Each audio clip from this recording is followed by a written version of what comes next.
नाहीतर गणित इतकं सोपं आहे, फक्त बेरीज करायची त्या गणितामध्ये, बरोबर. पण आता बेरीज कशी आहे त्यासाठी तुम्हाला एक अंकी लहानात लहान संख्या किती आहे, दोन अंकी लहानात लहान संख्या किती आहे, तीन अंकी लहानात लहान, चार अंकी लहानात लहान, तसंच एक अंकी मोठ्यात मोठी संख्या, दोन अंकी मोठ्यात मोठी, तीन अंकी, चार अंकी, पाच अंकी मोठ्यात मोठी, सहा अंकी मोठ्यात मोठी. अजून त्या प्रश्नामध्ये असे आहे की शून्य नसलेली लहानात लहान संख्या, चार अंकी शून्य नसलेली लहानात लहान संख्या. मग आता त्या संख्या माहित असेल तरच तो प्रश्न तुम्हाला सोडवता येईल.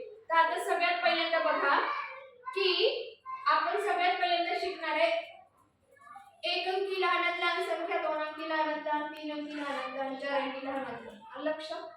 आता बघा मी लिहिणार आहे एक अंकी लहानात लहान संख्या.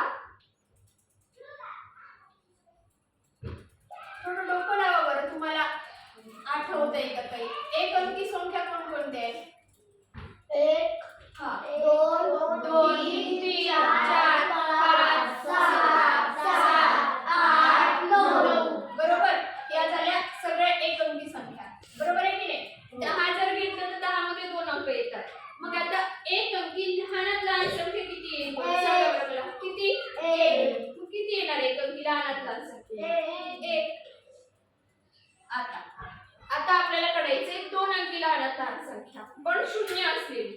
त्यांनी शून्य नसलेली असं विचारले, आपण आता घेणार आहे शून्य नसलेली, सॉरी शून्य असलेली.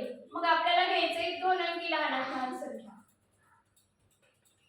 दोन अंकी मी पुढचं लिहत नाही, तिथे डॉट डॉट करते. दोन अंकी लहानात लहान संख्या, ठीक आहे. आता दोन अंकी लहानात लहान संख्या किती येईल? तीन अंकी सांगा बरं. तीन अंकी 100. तीन अंकी 100.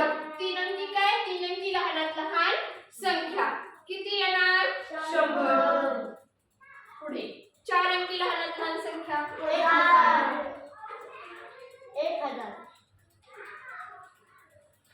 1000. बरोबर. पाच अंकी 10,000.